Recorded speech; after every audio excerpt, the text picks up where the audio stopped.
Hello guys, you're welcome back to my YouTube channel. I'm really excited to be back today. Wow, I've really looked forward to coming back to this YouTube channel. For those of you who are new subscribers and for those of you who are returning subscribers, my name is Osas again, and I want to say welcome back to my YouTube channel. It's been a long time. I started my YouTube channel sometime around 2018, 2019, thereabout. And because of where I was, I couldn't continue the YouTube channel. um I'd like to say that it was a really tough period. But first of all, by the title of my video, I'm sure you can tell that um it's been a long time, yes, that I've been on YouTube. I've created any videos, and honestly, I am so excited to be back, and I look forward to, of course, being here a long time. So before I digress, let me give you guys the gist of where I've been and why it's taking me such a long time to come back.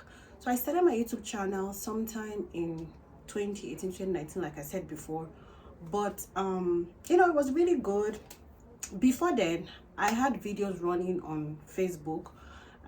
My main reason for starting that channel, or posting those videos, was to motivate, inspire single mothers like me and encourage them, just make them feel that you're not alone. Back then, YouTube wasn't really a thing, or should I say content creating wasn't really a thing as it is now in Nigeria.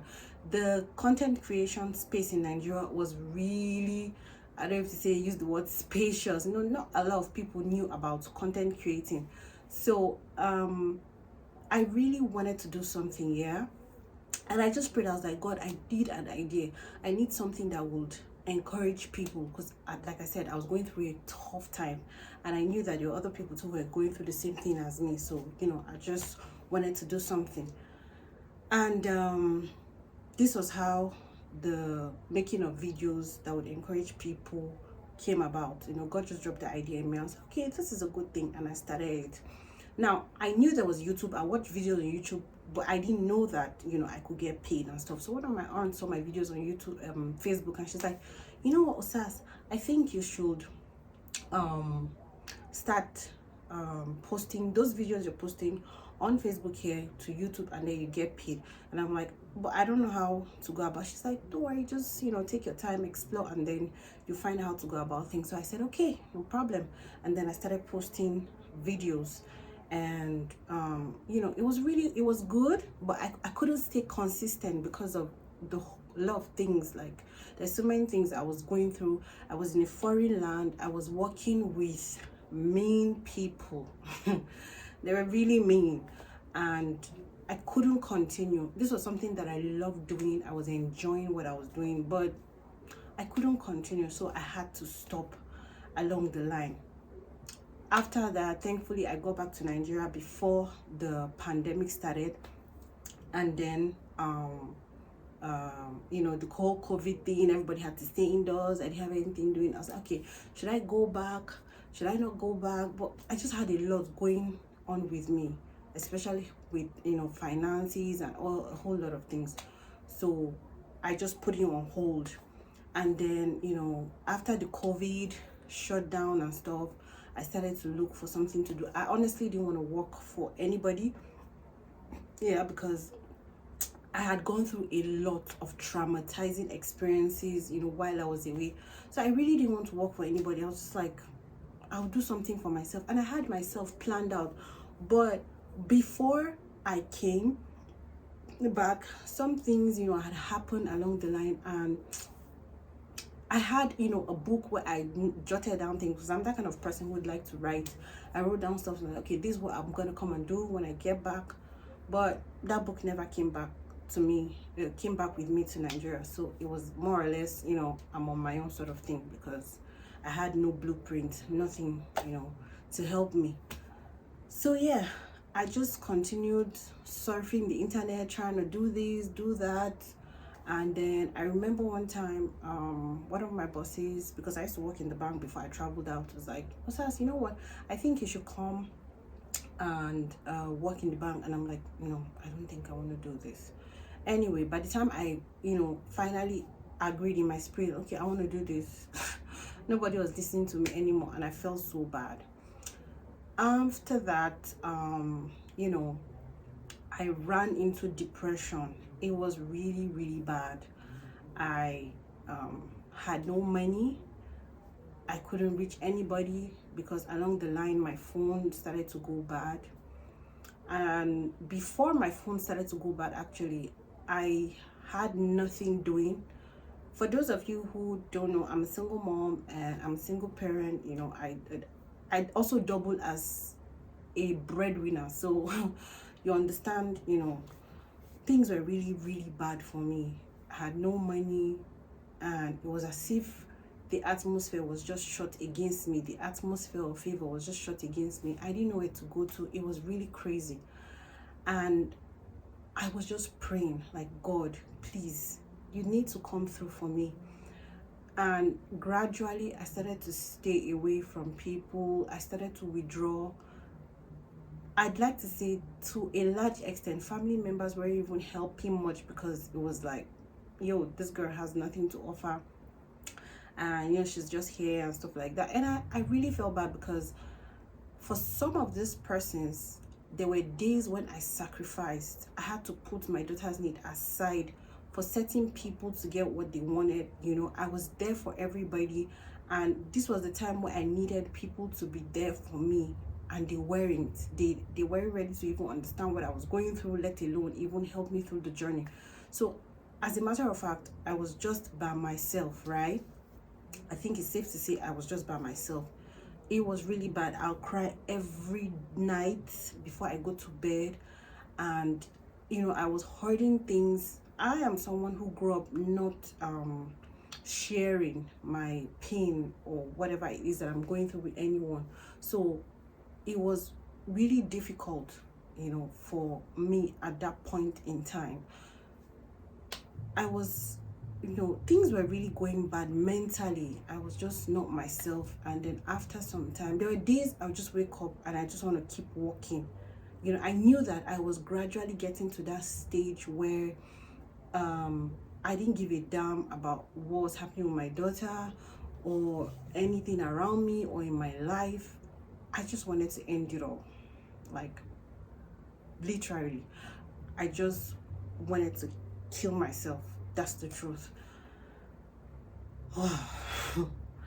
And yeah, that was how it continued. It got so bad that I started to cut myself. Like, I think I still have scars on me right now, but not that big, but there's still, I don't know if it's something that you can't see. I'm not sure you can see, but the scars are there. Yeah, so that was what was happening with me. And my cousin, who was a doctor and who had been through what I was going through at the time, was the one who helped me through it. She took me to the hospital. She helped me to see a doctor, and that was how things started to kick off for me. I lost my self-esteem. I forgot. It was like brain shut down. The simplest things, even to photocopy with a photocopy machine, I had no idea how to use it. I didn't know how to do almost anything. I was learning, to sew as I went through the treatment and all of that at the time, but I wasn't even into it because it was as though it was out of frustration that I went to start the sewing lessons. So I wasn't even getting anything, worth the time. I was just picking things here and there and putting them together. But I knew, and this is something that I love doing, right? I love to sew. I'm a creative person, but I couldn't even do this the way I would want to. I didn't enjoy it because honestly, there was nothing to enjoy. My life was in shambles. And gradually, as I took the medication, I remember the doctor also, Dr. Olabi, very lovely person. She's not just a doctor, but man, she's someone that will take you as a friend, speak to you, counsel you. And there were days she even, you know, patronized me. I made some clothes for her, and I was also called to help make her daughter's hair and all of that. She would, you know, give me some money as I do all those things. And there were days I didn't have food to eat. I just ate biscuits and drank water. I went to bed. It was really a bad and a hard time. And there were days that I would go. In fact, I looked for jobs. I went up and down, but nobody would give me an opportunity. And as low as, or do I say as far as, looking for a job as a nanny in schools, I couldn't get. It was so frustrating, and I was like, God, what is going on with me? But one thing is that during this time, even though I didn't really understand fully what was happening, I knew, yeah, it had to be like I was climbing up a ladder, and I had to go through these things, you know, either because a blessing was coming and there were some forces somewhere trying to fight it and stuff like that. Later on, I got to understand the fact that, you know, God wanted to mold me, break things that were not of Him, or that will not help me in the nearest future, right? I also learned that, and I got to discover later on that this was a preparation stage to prepare me for things to come. In case, you know, I found, you know, bigger challenges along the line, or something just happened, I know how to manage it. And honestly, that was how it was. It was really a hard time. It was really a hard time. The day I cut myself, or I started cutting myself, and I stopped praying, I remember my daughter just looking at me, and I could see fear in her eyes. You know, I could see fear. I could see, because obviously blood was gushing down my hand, but I couldn't even, I could see fear, but I couldn't relate. I was not myself to say, you know, to explain to her, or to you know, make her feel okay, make her feel safe, I was not in that right space. And I do not even want to see, I mean, I don't think I have enemies, but I really don't even want to see anybody in that stage. That's not a stage to find yourself as a woman, as a single parent, and as a human being in general. It's not a good thing. It was really bad.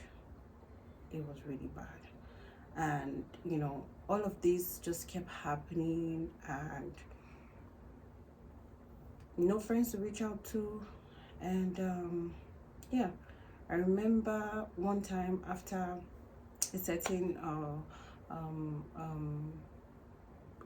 church program that we had, and I remember the pastor saying, go back to where you used to work before, like contact 1 or 2 persons. And in my mind, I'm like, why do I have to contact anybody? Like, I haven't spoken to these people in a long time. It would not be nice to go out there and start saying, please, I need help and stuff like that. But you know, I did. And afterwards, yeah, a level of breakthrough came, actually. And I am grateful to God for a second chance, for a second opportunity, because I totally gave up. And so I just want to say to anybody right now who is watching this and who feels that their life or their lives are over, you don't know where to start from, you feel like you're alone, I want you to know that you're not alone. You are not the first going through this. I'm speaking to you today. I look so healthy, maybe I look so beautiful or something, but I have been through hell. And I'm back. I was a beggar. I beg. I go to people's houses begging them for money just to pay my daughter's school fees and buy books and all of that.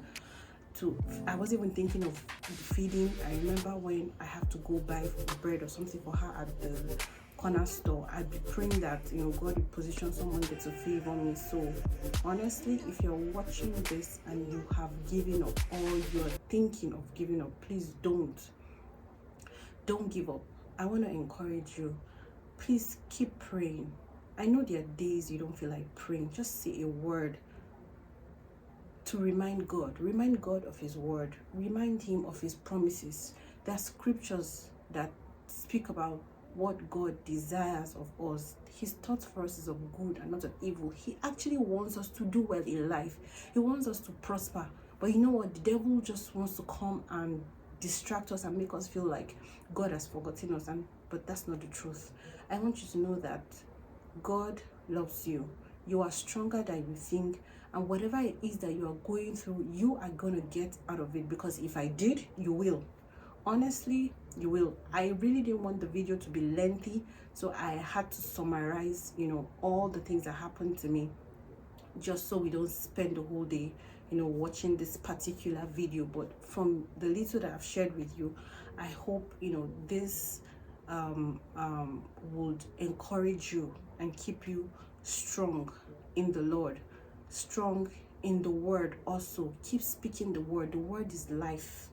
It will go and do that work which you have sent it to go and do. That's what the Bible reminds us. The word of God will never fall down to the ground without manifesting, without, you know, executing that of which you asked it to go and execute. It will not. It will come back with a result. So I want you to hang in there. Please don't lose hope, don't lose faith, and just keep being strong. Thank you so much for watching. If you like this video and if you enjoyed it, please share with everyone, and I'll see you in my next video. Bye.